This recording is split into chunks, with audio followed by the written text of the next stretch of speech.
पहला प्रश्न जो हम इंक्लूड कर रहे हैं ये बरनाला से है, विशाल साहब का। और आइए स्क्रीन पर इसको हम चेक करते हैं और इनसे हम बात भी करते हैं। इन्होंने एग्जैक्टली जो चेक करना चाहा है, प्लॉट सेंट्रिक लोन के लिए ये आगे मूव करना चाह रहे हैं।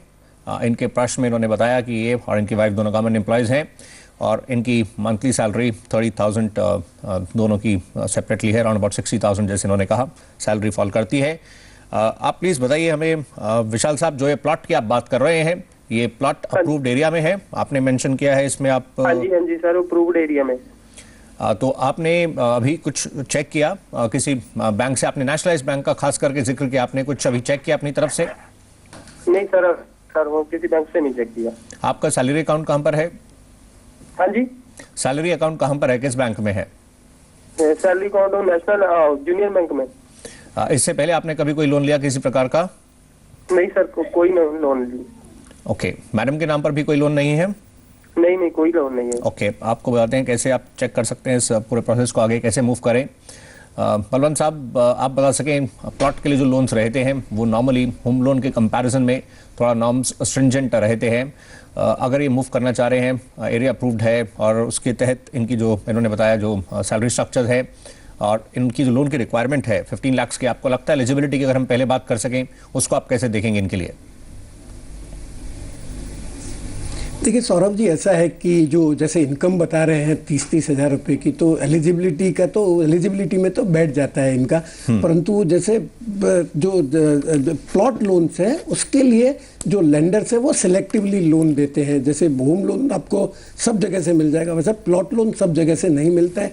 पीएसयू बैंक्स भी प्लॉट लोन देती है, परंतु आपको उसके ऊपर कंस्ट्रक्शन करवाना पड़ता है। तो आपकी जो ऑप्शंस है विशाल जी वो लिमिटेड है। आप आईसीआईसीआई, एचडीएफसी या एलआईसी हाउसिंग फाइनेंस को अप्रोच कर सकते हैं। परंतु अगर आपका इंटेंशन उस पर प्लॉट पर अगर कंस्ट्रक्शन करवाने का हो तो आपको कंपोजिट लोन लेना चाहिए। उससे क्या आपको टेन्योर भी ज़्यादा मिलेगा, आपका जो रेट ऑफ इंटरेस्ट है वो भी कम रहेगा और आपको जो मार्जिन मनी है वो भी 20% के आसपास ही देनी पड़ेगी। अदरवाइज अगर आप प्लॉट लोन लेते हैं तो उसमें आपको जो मार्जिन मनी है वो 30-40% के आसपास देनी पड़ेगी।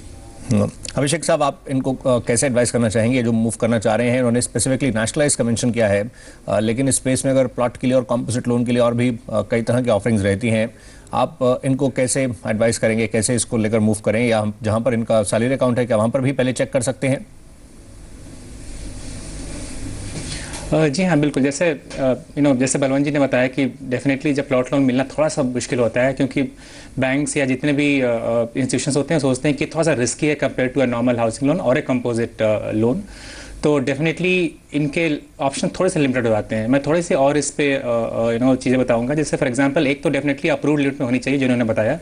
दूसरा ये भी होता है कि ये विद इन सिटी लिमिट है या फिर आउटसाइड सिटी लिमिट है।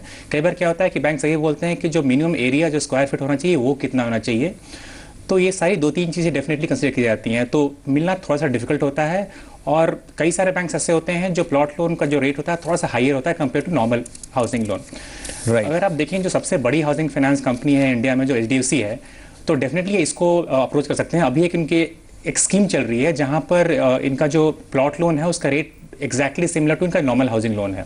टिपिकली अगर आप देखें तो इनका जो रेट होता है वो 25% बीपीएस हायर होता है, लेकिन अभी स्कीम के अनुसार ये एक्जैक्टली सेम है। तो डेफिनेटली ये एचडीएफसी को अप्रोच कर सकते हैं और ये डेफिनेटली अपने जहाँ पर सैलरी बैंक है वहाँ भी अप्रोच कर सकते हैं। राइट, तो ये बाकी कुछ जो इस समय ऑफरिंग है इस स्पेस में वो आप स्क्रीन पर देख पा रहे हैं, उनके तहत आप आगे मूव करने पर आप विचार कर सकते हैं।